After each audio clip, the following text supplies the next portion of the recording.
everyone, if you followed along with us on The Buzz, then you've toured all across Will County, exploring the forest preserves while learning about the nature and history and special projects along the way. Well, today we're going to take you to a federally owned land. And the best part is we don't have to travel far because Midewin National Tallgrass Prairie is located right in our backyard. We'll be exploring the history of the land, restoration, the habitat, and of course, the bison that call Midewin home. In fact, there's so much to cover, we're going to do this in 2 episodes. Get ready to hit the road and enjoy part 1 on this episode of The Buzz.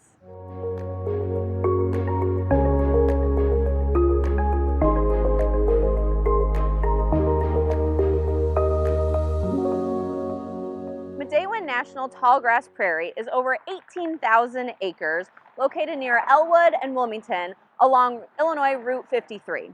It's pretty huge. Imagine taking all of Will County preserves and shoving them into one place. That's about how big Midewin is. And it's gone through many transformations, from being farmland to a World War II ammunition plant to becoming the first national tallgrass prairie in the United States. And today there's plenty to do, like hiking and biking, even horseback riding. Plus, don't forget to view the incredible flora and fauna.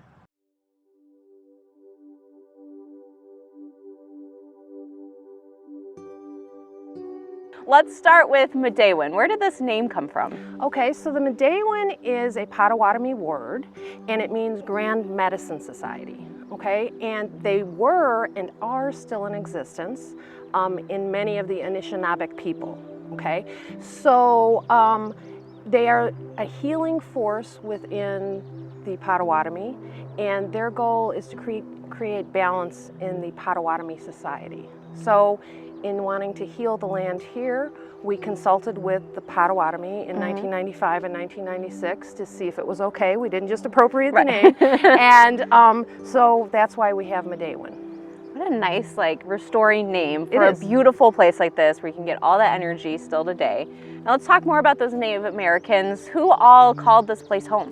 Okay, so if we go back, they have evidence as far as 10,000 years ago that they have found that people were here, but they presume that about maybe a couple thousand years before that people were here.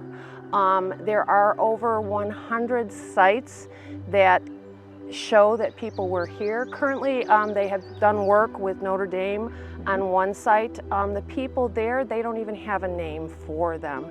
They were probably here about the early 1600s, about 60 or so years before Marquette was here. So that's the one site that's being investigated most recently. North, in the woods north of Midewin, the Potawatomi had encampments, and 1832 was when the Black Hawk War happened. Most of the pioneers that were settling this area moved to a safer location. They left everything, including animals.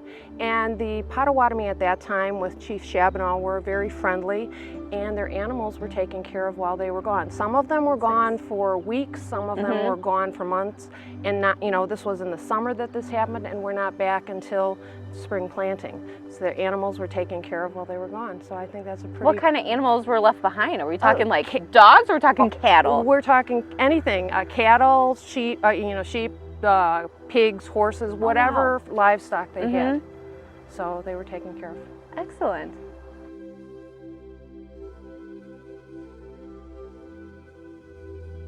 We talked about the groups that were before living here, Native Americans, and some even before that. Picture 200 years ago, we're walking through beautiful flowers, tall grasses. Is this what it looked like back then? It's getting there. Give it 100 more years and we're going to be a little bit closer. This area here, it's about 50 acres, and it was planted by contractors, but also volunteers and children's. School groups helped plant this. So plugs were put in the ground here, as well as a lot of seed. In the end, about 20,000 plugs were put into this area, and it's reseeded itself, and we've added seed, so it would be close. Okay. This time of year, it would normally be taller. We've had less rain. Sure. It's said that a man on horseback wouldn't be seen going through the prairie. Now, granted, that wouldn't be in the spring. That would be later in the year. But Eliza Steele was a writer It came out west to the Wild West of Illinois in 1840. And she came all the way from Buffalo. We traced, our archaeologists and our Heritage Society, traced her movements through the Chicago area into Ottawa. And they wanted to see if the road still existed. They wanted to see if her diary, her journal was exact, was the time of day, because she gave a lot of information. She talked about a lot of plants. Now the plants she wasn't so sure on. She made guesses. But the roads still exist. There's only a very small segment that isn't there anymore. So you can follow that, and we have that on our app. So you can follow what they did and what they explored, and maybe you won't be here though. That's the funny part. You only get to about you only get about to I-80 and 55, but it would have all been prairie. But this is what a good look of it would be. So she would have been traveling by carriage and seeing all this moving past her and trying to guess what this flower is and what that flower is. And she made some good guesses, and our botanist has made some equally good guesses in what she probably did see. I mean, if you're not a flower person, there's a lot of colors out here. There's different shades of yellow, there's different types, and it depends on the time of year you come too. In the spring, it's a kind of a sleepy time and plants are waking up. But after that, it starts changing week by week. The height grows. By midsummer, it's at its zenith. And then into the fall, we get the yellows and the purples and the grasses. Asters, I'm sure, are my favorite. Yes. And the grasses are moving and swaying, and that's my favorite time of year. It's a different sort of color than trees, but there's still color, and you hear the movement. It's more of a sensory kind of walk. It is definitely. And you also get the smells. If you've never been out on a prairie, we're getting a different smell today because it's cool. On hot days, you get another smell. It's a wonderful thing to be in the middle of the prairie. Going down our timeline, Midewin also has a rich farmstead history. There's still ruins here today that we're going to learn more about.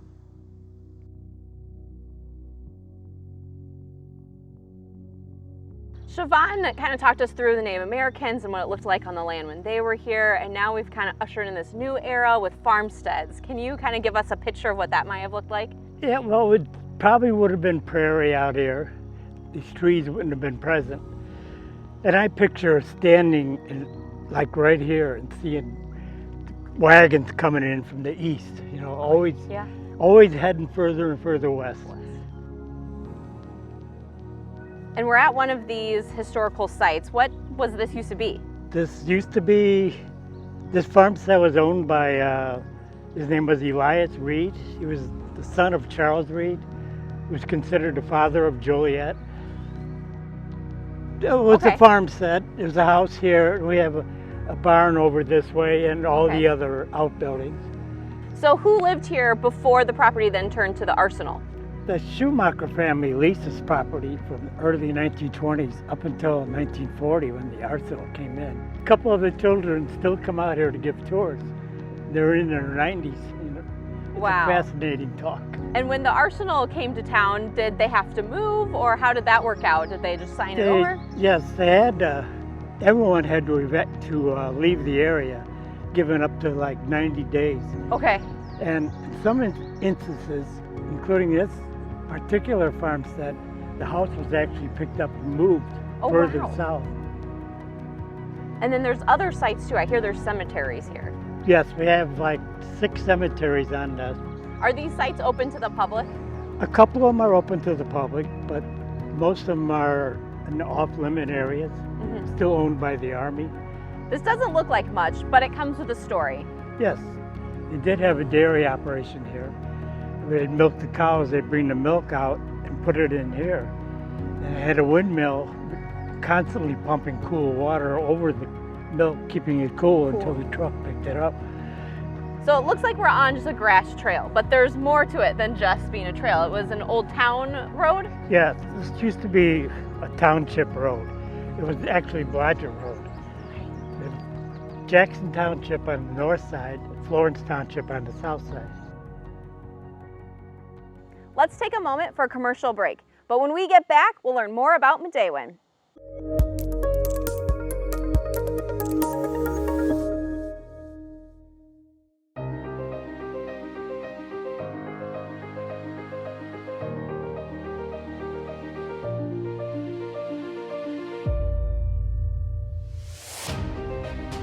The benefits are great when you invest in nature by donating to the Nature Foundation of Will County. You can help protect our precious habitats and restore natural areas back to their native state. Provide educational opportunities to unlock the natural world for present and future generations. Support diversity and inclusion so everyone can experience the magnificence of nature.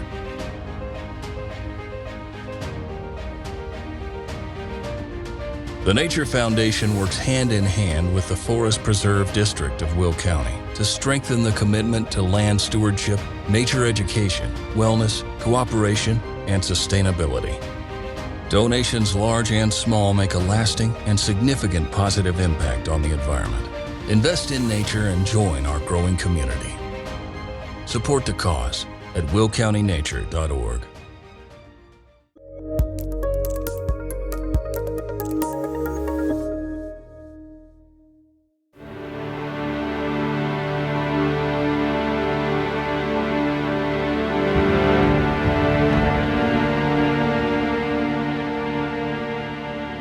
A large part of Midewin's history is this Joliet Army ammunition plant. Can you give us an overview of what life was like with this plant in operation?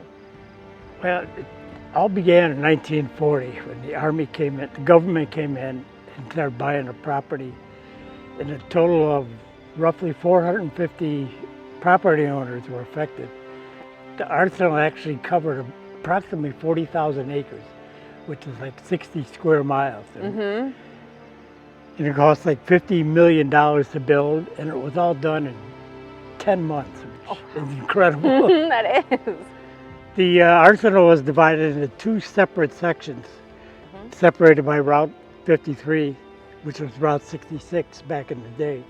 And the west side was called the Kankakee Ordnance Works. That's where they manufactured the TNT. And this side was the Elwood Ordnance Plant, where they actually packed and loaded the bombs and shells for delivery. So where was this ammunition kind of going? What front was it? This is the Will County's contribution to the war effort. We're talking about World War II, later Korean War and Vietnam War.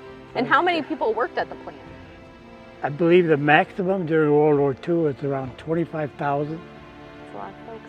There was even 17,000 in the peak of construction in 1940. What structure are we in front of This here? is the ammunition storage bunker. The Army actually referred to them as igloos. Igloos. And they're constructed to keep the temperature constant, roughly 55, 60 degrees year-round. And how many bunkers are on this property? Or Originally, there were approximately 390 bunkers. we're now on top of the bunker, so these are kind of underground, if you will, because they're kind of built into the earth. And you can see a few more, one behind us. How far apart are all these, and why are they far from each other? Well, they're 425 feet apart. They're staggered in case one explosion would set off a chain reaction. During the First World War, they found out the hard way, you don't want to line them up. What did it look like inside the bunkers? Is it just storage? Were there lights in there? There was no electricity allowed because the potential for a spark set off the ammunition. Sure, and then everything You don't would go want off. that. Yeah. Can you tell us more about the construction of these bunkers? Yes. The bunkers are approximately 25 feet wide. They're varying lengths between 40, 60, and 80 feet. And the concrete was 2 feet thick on the foundation. And the arch was a foot thick, and it had 3 feet of dirt, soil on top of it. They were designed, in case of an explosion, to go up. And again, we're kind of on this stone trail, but it wasn't always a trail. This No. looks different. No, all the bunkers were serviced by a railroad. The railroad would pull right up, even with the deck here, and they would load right out of the bunker into the train. The plan now is to start removing some of these bunkers. So what's that process like? Well, first of all, they're going to have to strip all the dirt off the top. The dirt gets saved, gets reused in different places here. Okay. Nice. They work with different contractors. It goes out for bid. It's not an inexpensive proposal. Basically, they have to break up the concrete. There's rebar and steel in the top part that gets cut and separated out from the cement. And then they have to go 2 feet down into the ground and remove all the cement, so there's room for the prairie plants to grow. To start growing. Yeah. Sounds quite a process. It is a process, and it takes, if they're cranking stuff out, 3 to 4 weeks. So it's not a short amount of time, but it could take longer. It could take longer. Yeah, I was like, that seems about right. And when you consider some of them are 60 to 80 feet long, it's a lot of concrete, a lot of soil that we're moving. And how many is there going to be that are left?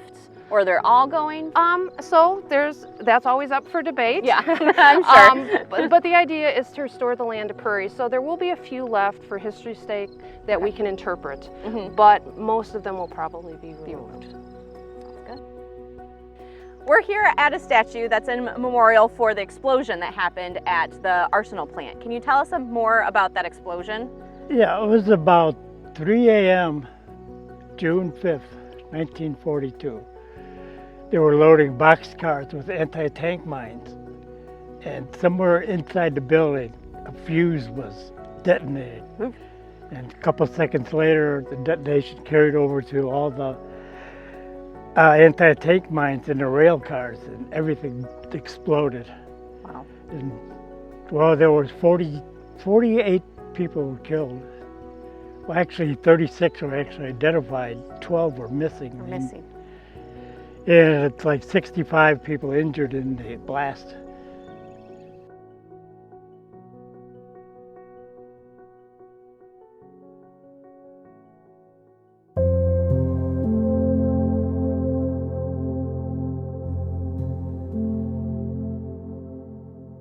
This is a national tallgrass prairie. We've covered different habitats on the Buzz before. We just did dolomite prairies. So can you describe a tallgrass prairie? How is that different than your run-of-the-mill grassland? Run-of-the-mill grassland, yeah. Okay, so a tallgrass prairie is actually a type of grassland, and it's comprised of a collection of tall grasses, many of which will reach a height of 6 feet or over in good productive soils. Now, on Midewin, and in tallgrass prairies in general, your wetter soils are going to have things like big blue stem, little blue stem, switchgrass, Indian grass, and prairie drop seed. Okay. Then when you get into our drier soils, you're going to have that little blue stem again, but you're going to have it coincide with things like different June grasses or side oats grama. Another thing with the tallgrass prairie is that you're going to see a wide array of forbs, and that's where you get your pops of color and things like that. Now there are way too many forbs for any one person to list off, right? But like, I'm going to go ahead and list more than a few for you. And so we have our silphiums. So our silphiums are also going to be very tall, like our grasses. They're going to be 6 feet and over, and you've got your compass plant, your prairie dock, your rosin weed, and your cup plant. Yes. Okay. We actually have some compass plant. Our compass plant is what's the tallest right here. Okay. Yeah, and it's clearly over our heads. So clearly over our heads, and I'm not 6 feet, but it's still really tall. We've got things like our wild indigos. We have rattlesnake master, right here. We've got mountain mint. We've got blazing stars. We've got cardinal flower. It's a wetter species. We have royal catchfly, which is also a species of concern. We've got wild bergamot, a friend of the pollinator. Yes. We have our milkweeds. And in the fall, you'll be grateful for this. We have a myriad of asters and goldenrods. Yes. Because especially for summer lovers like me, it's like that last pop of color before we go into winter. Right. So yeah, I love my asters. Yeah, they're and my goldenrods. favorite too. It's my favorite prairie plant. Yeah. So yeah, that's what we got going on here. And then a third and final point about a tallgrass prairie is that it is the type of prairie that will receive the most rainfall. So your three types are going to be your shortgrass prairie, your mixed prairie, and then the tallgrass like here, and it is the wettest. You listed off so many fun species. Now, did these plants come back on their own, or is it something that we planted here, or a little bit of both? Well, yes. So that is a question we get a lot. Like, did the plants come in on their own? And the answer to that is Mostly no, with a tiny, tiny bit of yes. Okay. So the reason why I say no is because active restoration management is required to restore this land back to prairie. Without active management, we would get a lot of those weedy non-natives that would take hold here. And so what does this active restoration look like? It's going to be native prairie plant plantings, native seed collection, and then dispersal after some seed mixing. It looks like mowing, prescribed burning, and other forms of invasive species management.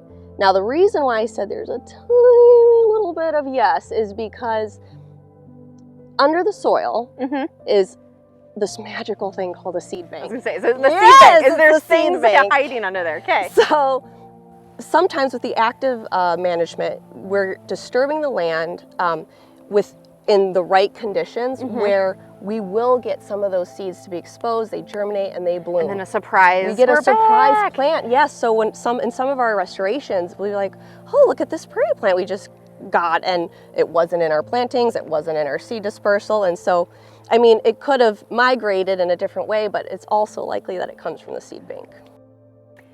We were talking about tall grass prairies, and that's what Midewin's known for, but there's more habitats than that, right? We do have a variety of other habitats here.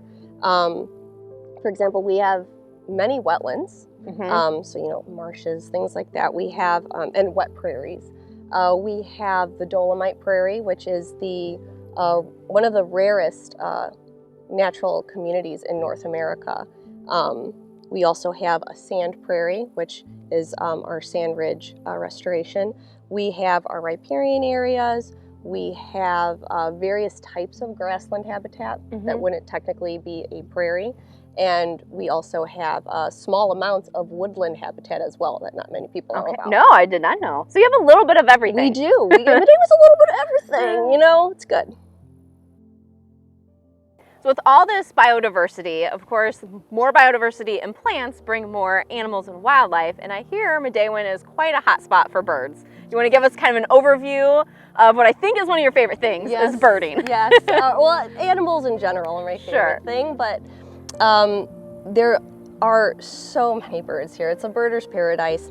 Midewin, it has actually over 200 species of birds that utilize Midewin as actual habitat. And of those species, we suspect 113 as breeders. Okay. So that is incredibly important because if they're not breeding, we're not getting any more birds. Sure. One of my favorite grassland birds, as well as a summer breeder here, is the bobolink. So I've never seen one. No.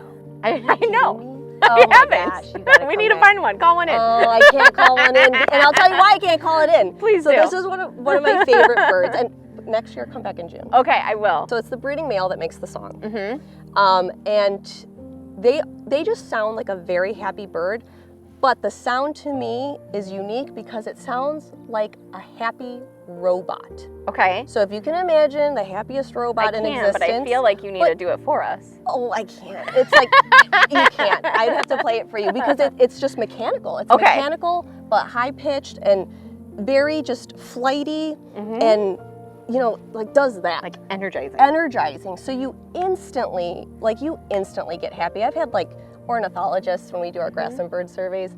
They come and they're like, it's one of my favorite birds because it just makes me feel so happy. Makes you feel happy. And yeah, so it's this happy robot, and you get a big smile on your face instantly, and your eyes probably get just as big as your smile because you're scanning the tops of the grasses. They really like grassland, right? And about medium length, and they'll fly, and they do this kind of flighty thing like this, and in June, that's what I'm telling you, come in June, that's the height. like early June, you're gonna not just see the one, they're always like, it's a group of like 3 or 4. Cool. And so they're doing that call, and it just makes you really happy. We've got so many other grassland species and just other bird species in general. So we have grasshopper sparrows, we have dick sissels, we have savanna sparrows, sedge wrens, the eastern meadowlark, which is actually that nice chonky bird that's on all our pamphlets. It's on the posters. Yeah, and it's always singing proud, and it's got that one I can do. It's let's hear it. That one is really easy to do. Now you mentioned different times of the year, a lot of different species. If you're a birder and want to see some of these things, what do you recommend? So for most of those grassland birds I mentioned, you want to come between, well, they come in as early as April, but they're getting real active and stuff late May, June. You still see them in July and August, but that really rush of activity would have been late May and into like June. Migration season kind of thing. Okay. And we do have obviously that spring migration and fall migration, so you're going to get birds that I didn't even list because they're passing through. Yeah. But they still technically utilize Midewin habitat because they have to stop here to rest. Stop and eat. They stop and eat, just various things, but they might not be breeding here. Sure. If you are a new person to Midewin and it's a large property, where should they start? What's your favorite trail or a good place to see things? So if you are a visitor and you want to be in the prairie and see the prairie as fast as possible, not a lot of walking, Sure. I would recommend that Iron Bridge Prairie Restoration, Okay. accessible via the Iron Bridge Trailhead, because it's the parking lot and you walk a few feet and the prairie's right there there. it is. Remember, prairie is absent or mostly absent of trees, so not a lot of shade and Yeah, not a you're lot gonna of need your hat that day. not a lot of people want to walk in the sun on a hot summer day for a long period of time. I've experienced this multiple times here at Midewin and just in any natural space. It's, you know, you're walking or you're working if you're in our field, and it's that moment that you're actually present. Like you literally, all of a sudden you're like, whoa, I just had this either close encounter with an animal species, or everything I see and everything I hear is nature, and you're so present, and all your other racing thoughts leave you, and it leaves you, it literally puts you in awe, and it's like so loud but deafening at the same time. I think if everybody got to experience have that moment, yeah. there would be so much more value on nature. It's literally one of the quickest ways to be put in peace. You Yeah, know? just being that restore. And I've back gotten in. that in many places here on Midewin. Midewin National Tallgrass Prairie is the largest piece of protected open space in northeastern Illinois. There's so much to explore, we've just scratched the surface, so make sure to tune in next month as we continue the tour of the land. In the meantime, map your next adventure here at Midewin. Visit the Welcome Center or explore the Midewin app. I hope to see you in the tall grasses, but until then, I'll see you next time on The Buzz.